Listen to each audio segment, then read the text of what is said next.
Before we begin, let's just take a breath and settle into our bodies. In through the nose and sighing it out. And now think about this. Have you ever known exactly what you needed to change and still found yourself doing the same thing? The same habit, the same relationship dynamic, the same leadership pattern, maybe the same self-doubt, the same procrastination, the same fear. And maybe you've asked yourself, why am I still doing this? I know better. I've read the books. I've done the work. So why can't I change it? What if the answer has nothing to do with intelligence? And what if it has nothing to do with motivation? What if the system that's resisting change is actually trying to protect you? That's what we are talking about today. Hello, and welcome to the Aligned Human Project podcast, where consciousness meets creation and alignment becomes a way of life.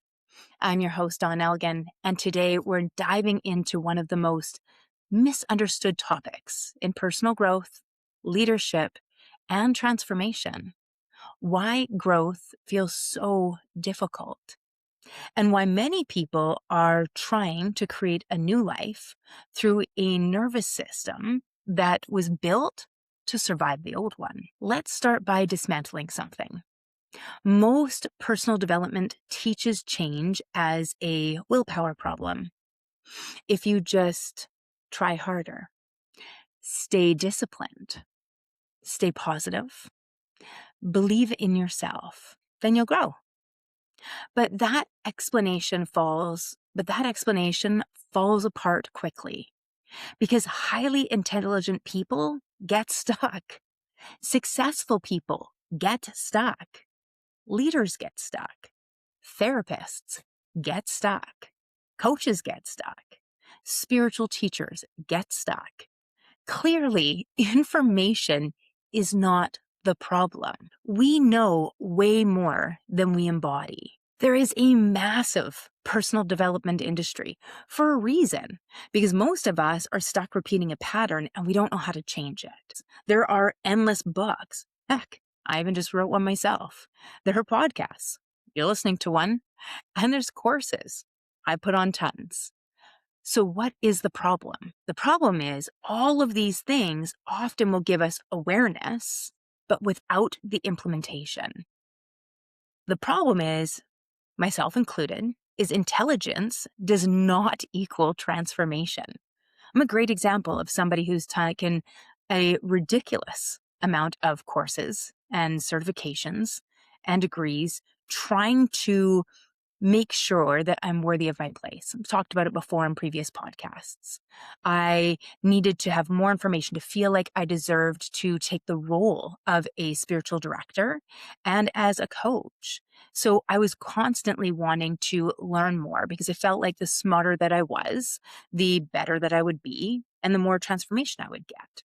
You're talking to somebody right now, or you're listening to somebody right now that literally took training in the science of mindful awareness, SOMA, to learn how to meditate. I became a certified teacher before a doer. Because for myself, it was like if I understood the concepts, the science of it, then I would be able to buy in to the feeling of it, that it wasn't just all in my head. But again, transformation is not the equivalent to intelligence. And the same goes for success. It's not as if, they're successful, so they have it all together. There is a big gap between those two things. Just because we're successful does not mean we have to have it all together. It just means that we're successful in one area of our life, while often we struggle with the same patterns as other people do.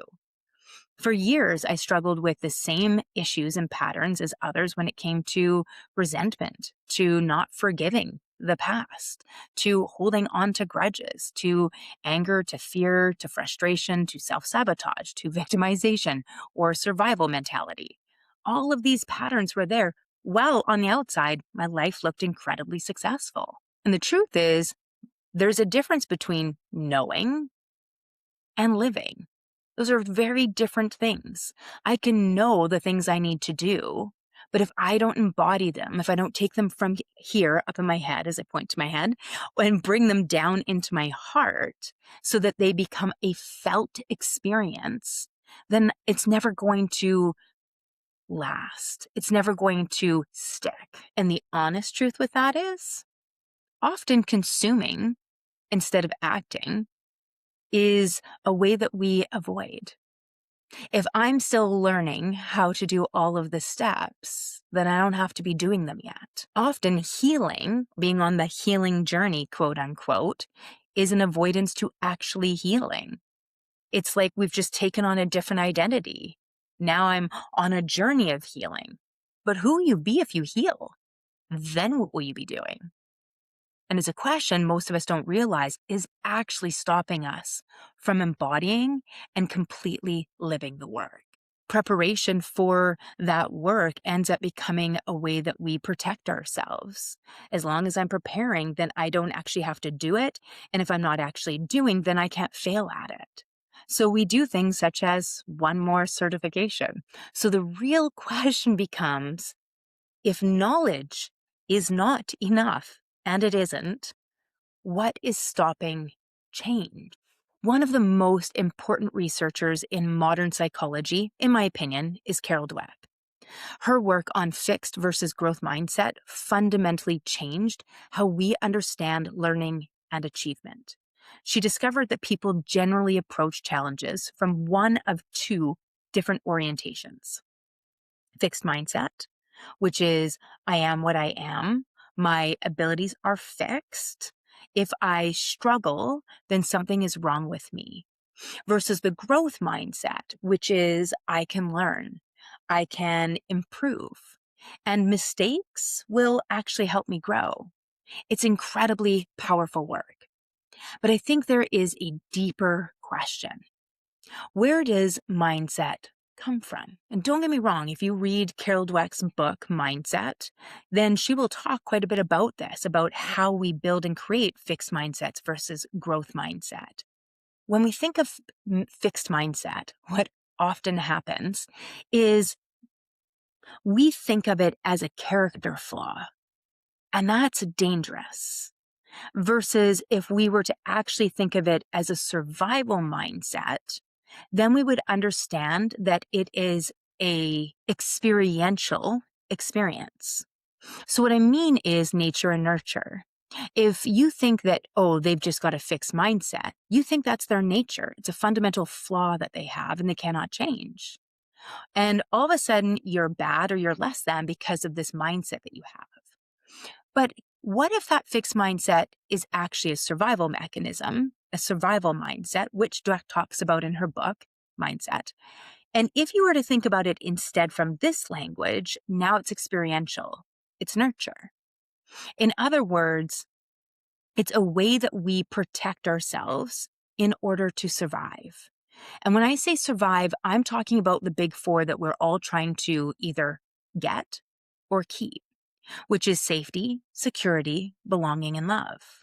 And so if you believe that you are loved by your family because you're so smart, and that is what they brag about you and they talk about you is your grades, then wouldn't trying something new that was harder and you getting a lower grade be a dire experience where you would fundamentally become afraid that you would no longer be loved or belong inside your family? Just think about that. If you're praised on your looks, what would it mean if something happened to you, if you were in an accident, or if you put on weight? Suddenly, your value in the family is directly depicted by something that can change. That is terrifying. So, of course, we go into a survival mindset and it becomes protection, fixed, over possibility, open, expansive, growth. And examples of this would be perfectionism, people pleasing, imposter syndrome, as well as overachievement. All of these things are trying for those big four, and they're part of survival mindset. Most people don't actually have a fixed mindset. This is who they are. What they have is a survival mindset. And survival mindsets create survival lives, survival relationships, survival leadership, and survival workplaces. But the moment awareness enters the system, choice becomes possible. And that is where alignment begins. This is where neuroscience, attachment theory, and my own personal work all begin to converge. Children absorb experiences long before they consciously interpret them. The developing brain is constantly checking in and asking, am I safe? Am I loved? Do I belong? Am I accepted? What happens when I make mistakes? And what happens when I disappoint people? What happens when I fail? Those experiences become emotional learning, and emotional learning becomes identity. Some examples of this are a child praised only for their achievement, a child criticized for their mistakes, both sides, a child compared to siblings, a child who learns love feels conditional, a child who becomes the peacemaker, a child who becomes the achiever, a child who becomes invisible. Those experiences become, if I succeed, I matter. And if I fail, I lose value. I have to prove myself. I cannot make mistakes. I need everyone to be okay for me to be safe. That's not just a mindset. That's survival. As I said, some of the adaptations that we take on in our childhood can be the achiever, the caretaker, the peacemaker, as well as the invisible child. Myself, I rotated between all of these. But the problem is adaptation becomes identity. We say things like, I am, and then maybe it is successful in business, or an A student, or a triple A type personality and a control freak. These are all examples of overachieving or perfectionist behavior. The problem is if I'm attached here, then I'm not going to try something bigger or something new. I'm going to stay within my box. Because here I feel safe. Here I am given props, given praise. So in my own personal life, I was probably about just about 20 years ago now. My youngest son, my oldest son is actually my stepson, or my youngest son is my biological son. And I'd split from his father. I was living in a different town at the time, and I knew I was good at my job. At the time, my role was technically a purchaser for a building supply company, but I also handled receiving and inventory control and even helping with resetting areas of the store. And I knew I was good at it. I was well aware and praised for the parts of it that I did. So when I was given an opportunity to move to the city I live in now and still work for the company, but to open up actually a lighting showroom for them and start doing sales and lighting, that was uncomfortable. First off, I'd never done sales and didn't believe I'd be good at them. Second of all, I had a story that I didn't like people. And that was a very protective story that I had indeed. And so here's my bosses, and they're like, for reasons that kind of go beyond today, but reasons that they were like, we really want you to move up here. We think that this would be the best for you. We're wasting your expertise of you being in an office. And I was scared. I'm a single mom. And they promised me, they said, look, we'll do is we'll give you a base wage and we will bring you up. You will run this department, get it all set up like you normally do, and see if it works. And if it doesn't work for you, then we'll give you your old job back. So they gave me a safety net. And because of that, I got curious because I was still safe. So they gave me just enough to make me interested because I always like a challenge and I'm not good at being bored. And so they did just enough to kind of nudge me outside of my comfort zone, knowing I had the safety net, especially as a single mom. And so it made me willing to move forward. Now, I probably still hesitated a bit. But my ex-husband said I'd never be good at it, and it was irresponsible of me to take a job where I'd be at sales and making commissions. So I pretty much said, hold my beer and watch this. And because of that, it allowed me to move outside my box and move more into a growth mindset from the fixed mindset or survival mindset that I was in. So you can see how close fixed and survival are. Really, a fixed mindset is set by survival. I just prefer the word survival mindset because what it changes again is us looking at it from this is a characteristical flaw somebody has versus that this is experiential. And so when we say survival mindset, it allows the rest of us to come in, whether it's with ourselves, with our children, with our coworkers, with our friends, with our spouses, and have compassion because we understand it's kind of like Oprah Winfrey's work in her book, What Happened to You. Instead of saying, what's wrong with you, fixed mindset, we start to shift what happened to you, a survival mindset. So it changes the way we see each other, the way we communicate with each other, and the way that we're willing to hold space and gently nudge each other towards growth, holding each other accountable for our lives and the roles we play within it. See, if we switch that language, it's no longer an identity. We understand it's conditioning. And this is what we want to look for because conditioning can be changed. So this is where survival mindsets become survival identities. Now let's go even deeper into the science here.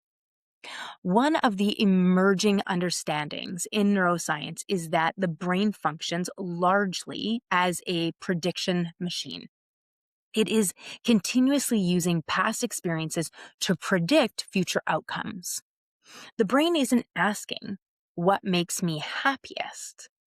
It's asking, what keeps me alive?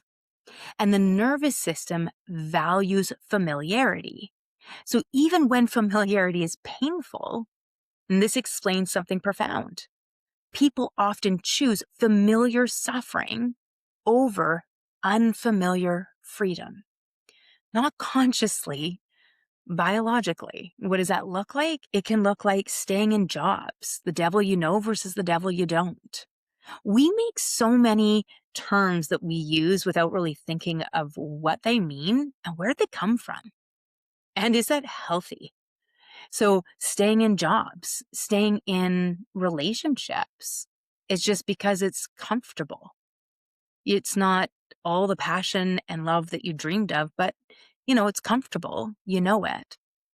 Even staying in burnout. So many people stay unhealthy because they know that it's comfortable, even if they don't want to admit it. I remember about 10, no, it had to be longer than that, maybe about 15 years ago, one of the people that I worked with at the time, she ended up being diagnosed with cancer. And so she went into the cancer treatment at the hospital and they talked to her and they asked her all about her life.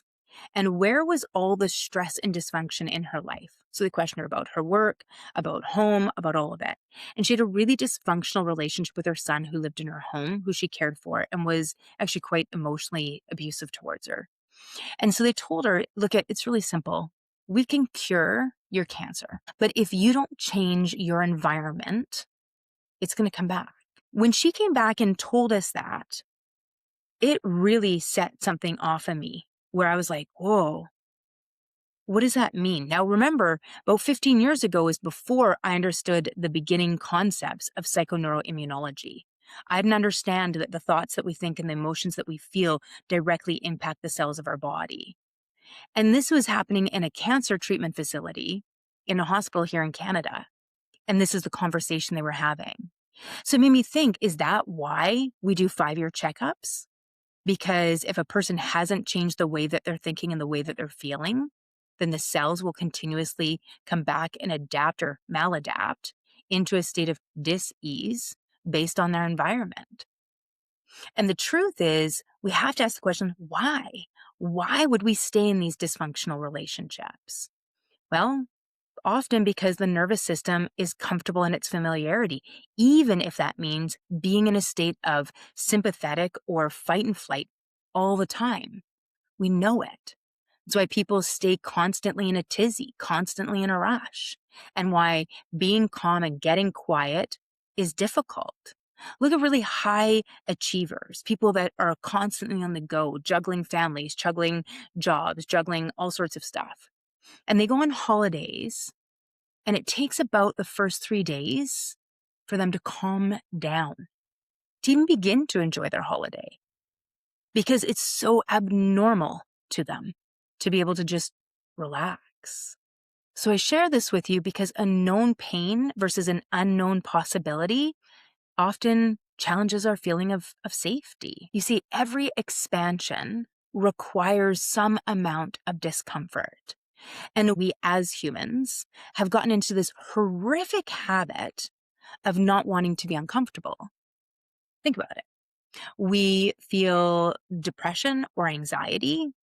We immediately feel like this isn't right. I shouldn't feel this way. And we drug it. That's just the way Western science is now. We don't think, why is the energy of my body doing this? Because my training is different and I train through the 5 elements, the understanding in ancient traditional Chinese medicine is energy supposed to be flowing. It's got patterns and systems it needs to go through. And if it gets stuck in a certain area of our bodies, of our energy system, our field, then we're going to have an issue come up. But we don't look at it that way. We're like, this is uncomfortable and this needs to change immediately. Instead of leaning into some discomfort and checking in, like, what's really going on here? So instead, what we do is we keep doing the same old things that we've always been doing. And instead, we will take a pill for it. And then we'll identify with it.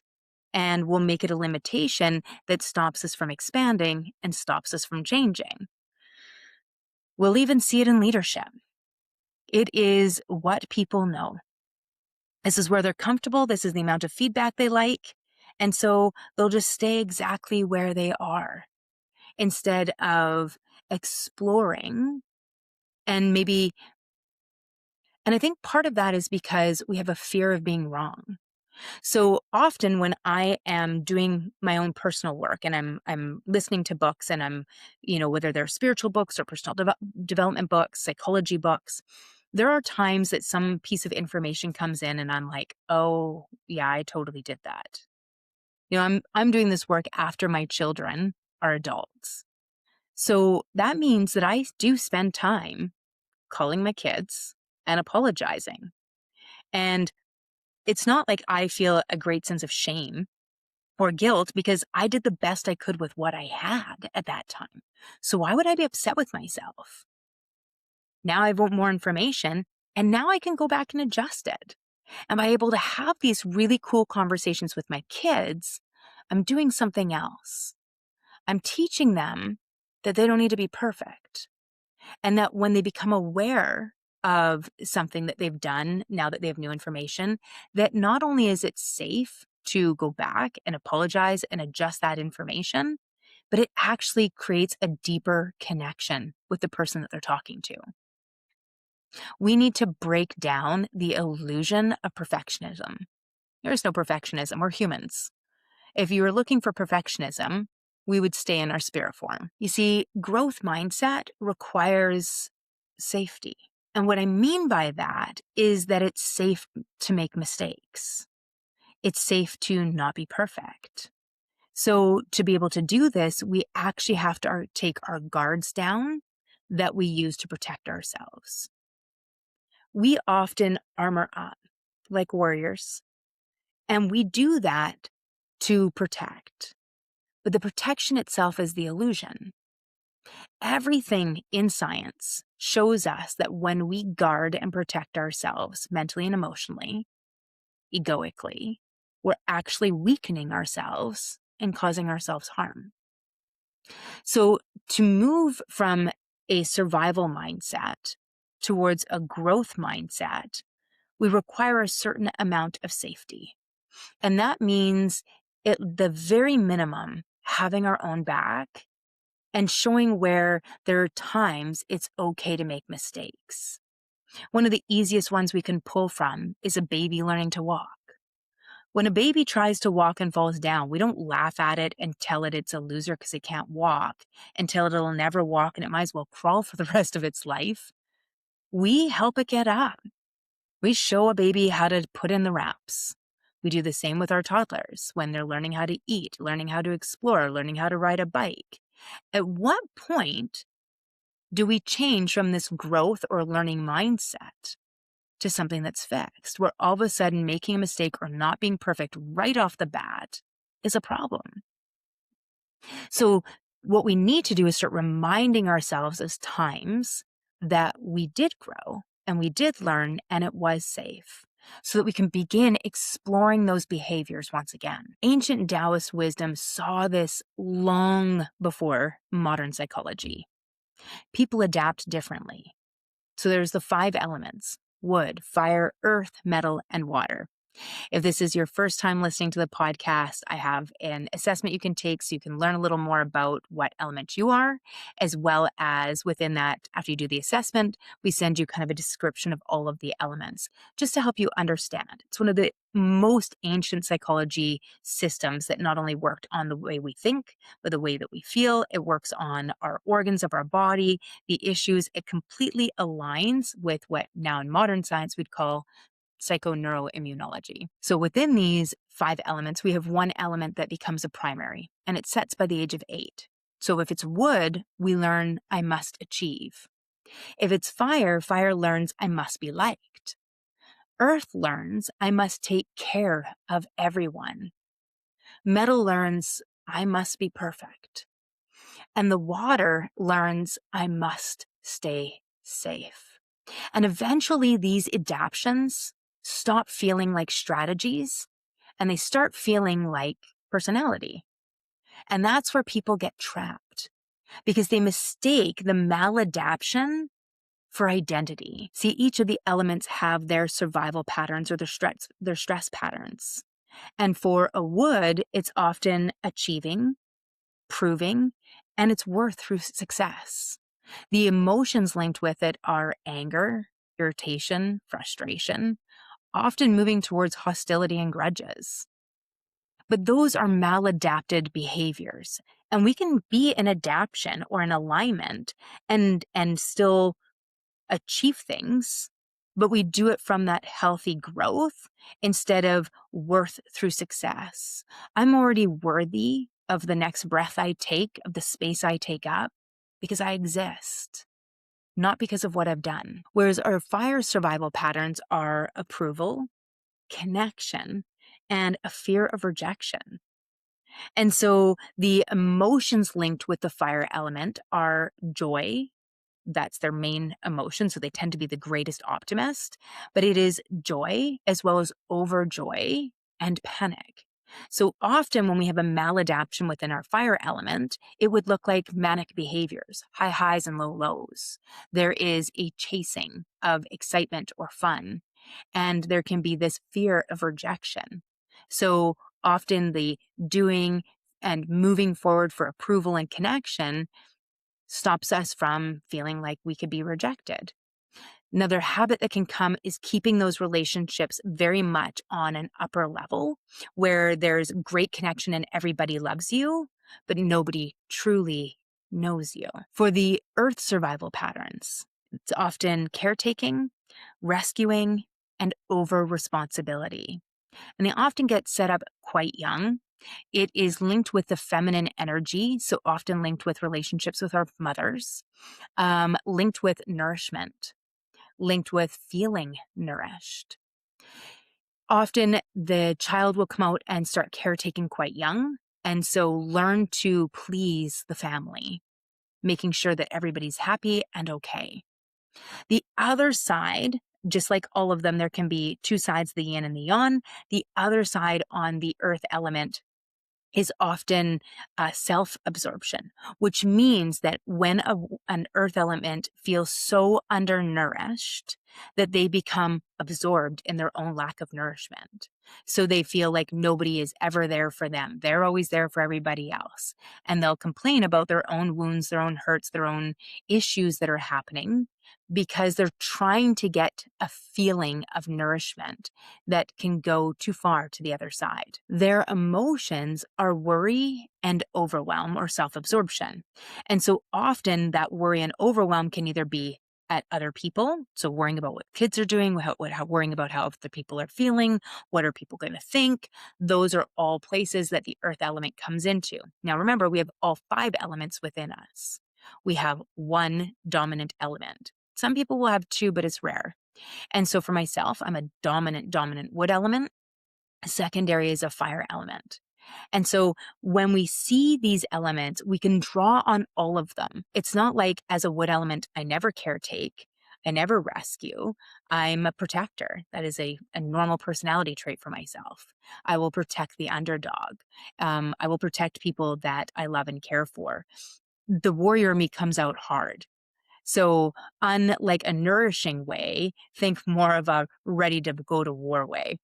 So here we've got worry and overwhelm, and it will come out through the stomach. And so often it will look at nourishment and so eating our feelings, as well as getting stomach aches when we are worried or overwhelmed about something that's going on or about to happen. Whereas the metal element, its survival behaviors are perfectionism, criticism, and control. So this looks like perfectionism to themselves as well as the need or the demand for perfection around. It also looks like criticism. It can come out as critical to others, often, at least internally, you might not see it, is self-criticism. And so remember, we're talking about these mindsets. So the survival mindset becomes very fixed in if I'm not able to do this, I need to stay within this box and contained to make sure that I am appreciated and accepted, as well as control. So the emotions with metal element are grief and sorrow, and the journey becomes learning how to move towards acceptance and appreciation. Now, the water element. The water element's survival pattern is fear, hesitation, and safety seeking. They often look like people that have plan A, B, C, D, E, F, and G. They are always hypervigilant, trying to make sure that all of their I's are dotted and their T's are crossed, but it is less about perfection than it is about protection. So here we have a fear, and fear specifically of being seen. Water element will have great depths. They'll often hide what is really important to them or their wounds, the things that they are worried that people could take advantage of. They will hide those things underneath and often will show as a completely different element. Often the water element, even though it's their dominant, they'll show in personality quite often as their secondary element because it's safer. The journey for the water element, though, is to move from this fear and mistrust all the way over to faith and trust, to wisdom. And so all of these elements have beautiful journeys ahead of them, but these become the survival patterns that we see, which link in what Carol Dweck would call fixed mindset, that I refer to as survival mindset. The important thing here is it's just different strategies, but the same goal. And that goal is always to stay safe. And this is where the conversation becomes even bigger than just personal growth, because leaders recreate internally what organizations create externally. A perfectionist leader builds perfectionistic cultures. A fearful leader will build a fearful culture. A people-pleasing leader builds unclear accountability. And a burnt-out leader normalizes burnout. And this is why I often say people don't just recreate trauma in relationships. They recreate it in the workplace. They recreate it in their teams. They recreate it in their culture. You see, we are recreating ourselves everywhere. We can only create what is within us. Think about that.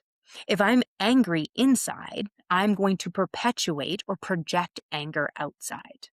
I am going to create environments around me where that anger is there, whether it's because it's being triggered or it's being reflected back to me. Either way, I'm the epicenter of my world. And I need you to hear that. You are the epicenter of your world. If you don't like how the world looks around you, pause, take note of what you don't like, and now go inward and see what you need to heal and release so that you can create a different world. Because it's all just energy, and energy is benign. And that energy is all interacting with each other. Those 5 elements are just 5 types of energy, and they're always playing off of each other, bumping into each other. It's a beautiful dance. And see, leadership just ends up magnifying these patterns. So the perfectionist leader, if I have this critical perfectionism within me, not only do I require it for myself, maybe what will happen is I never complete a task because it's never perfect.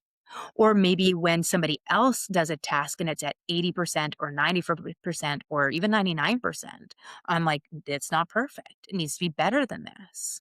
And so we create this environment that is stemmed from our own dramas and traumas that we haven't released. Remember, the journey, the healing journey, is really a journey of unlearning and remembering. So we have to unlearn these patterns and these behaviors. It's about releasing the baggage of the past. Those experiences happen, but we don't have to carry them with us today. We can take the wisdom from them and release the rest. And so every time that we're holding on to our traumas and dramas, they're unresolved in ourselves. They're unresolved in our psyche. And so we keep recreating them because we're trying to subconsciously get a different outcome. This is why if we have a fearful leader, so one that has a scarcity mindset, then it will create that scarcity all around us. People around them won't feel like their jobs are safe. They'll always be slightly worried. Is there enough money? Am I going to get laid off? What's going to happen?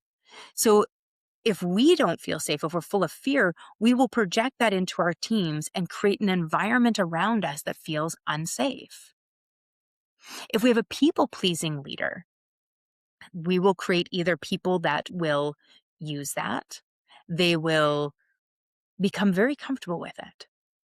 Look, the truth is a lot of people will say to me, Dawn, my team is taking advantage of me. And the moment they say it, I will have a huge shit-eating grin on my face. And I will say, tell me more about that. How did your team start taking advantage of you? And it's like, oh, I was doing these nice things and these nice things for them. And I'm like, awesome. Why were you doing them? Well, I wanted to create this, family environment. So I, bought food, I did these things, and I was creating this family environment. And I'm like, oh, do you find in families that when people are handed everything that the children will often take advantage of it and start feeling like that is what they deserve and it should always be there? And at this point, usually my leaders will be like, oh shit. Yeah.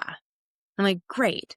So of doing everything for our kids and not allowing them to fail forward, if we bring that into our teams and our workplaces, what are we teaching them? You see, the culture of our businesses, of our organizations, that always is a mirror to the leader itself. It's mirroring the nervous system of the CEO, of the owner. And so organizational trauma is often a recreation, and like attracts like.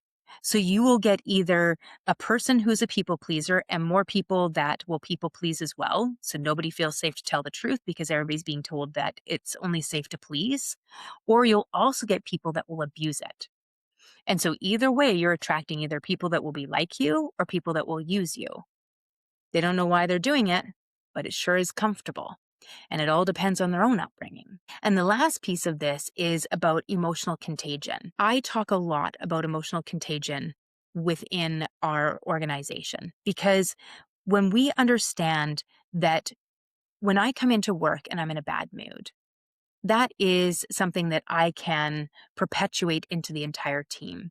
It's like releasing an illness. It's not good.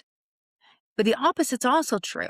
I can come in a fantastic mood be extremely happy. People can be having all sorts of issues when I arrive, but that too can be a contagion.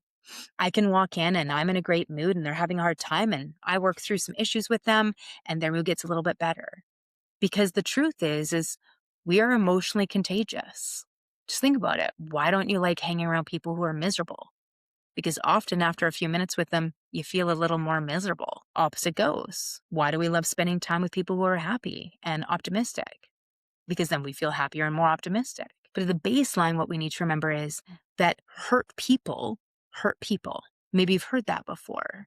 But the other side of that is that healing people inspire others to heal. Healing people, people that are doing their work to unlearn, to shift, to remember, well, they inspire others to heal. And that doesn't only include themselves, but the cultures that they're creating in their homes and in their businesses. The very first step in all of this work is awareness. Awareness creates choice. So once we become aware of our patterns, we have the choice. The choice then can help us create alignment. You get to make a choice every day. Do you want to perpetuate pain or do you want to inspire people to heal? That is a choice that you have. This is why awareness matters. Awareness allows the witness to see the pattern. Once the witness within you sees the pattern, choice becomes available. That's the essence of field and form. The field changes first, emotions, thoughts, beliefs, and the form follows, actions, words, feeling. And if this conversation is resonating, make sure that you also listen to last week's episode, Why You Feel Lost, and what purpose really is. Because purpose and mindset are deeply connected. Many people aren't lacking purpose, even if they feel that way. They're still living inside identities that were built through survival. So now let's go ahead and head into an embodiment practice. Take a breath, come into your body, breathing in through the nose, sighing it all out and letting it all go. Beautiful. And as you keep slowing that breath down, I want you to ask yourself, where do I resist growth most often? Is it in success? Is it in visibility, leadership? Ooh, how about boundaries? Receiving? Or maybe it is in rest. Just think about that. Keep your breath soft and slow. Maybe closing your eyes. Maybe you're gazing soft. And now I want you to ask, what am I afraid would happen if I actually changed? Think about it and just listen to whatever answers arise. And I don't want you to let the answer come from your mind. I want you to listen. Go into the subtle answer. It'll be more like a whisper. And then ask, what small action would my future aligned self make today? Now, to take this one step deeper, I personally have made a sticky note with attributes of my future self. In other words, here I am doing this work and I keep it on my computer. So right now there's a sticky note with attributes that I would like to embody, that I would like to be part of who I am in the future. And maybe I have some of them now, but I'd like them to deepen. And so for myself, some of them are discerning, compassionate, forgiving, patient, intuitive, courageous, confident, curious, has clarity. So these are attributes that my future self has. And by having them there, I can imagine that future version of myself. And that is who I go to for mentorship. When I'm like, okay, what do I need to do here? I can get really quiet and ask my future self, who has embodied all of these characteristics, what steps do I need to make to get from where I am today to where you are in 5 years? What's my next step? It's a way of us remembering that our guru lives within us. And it helps us remember that we're not broken and we do not lack potential and we do not lack worth. See, your system adapted brilliantly to experiences that shaped identity, safety, and belonging. But adaptation is not destiny. Awareness creates choice. Choice changed the field. And when the field changes, the form follows.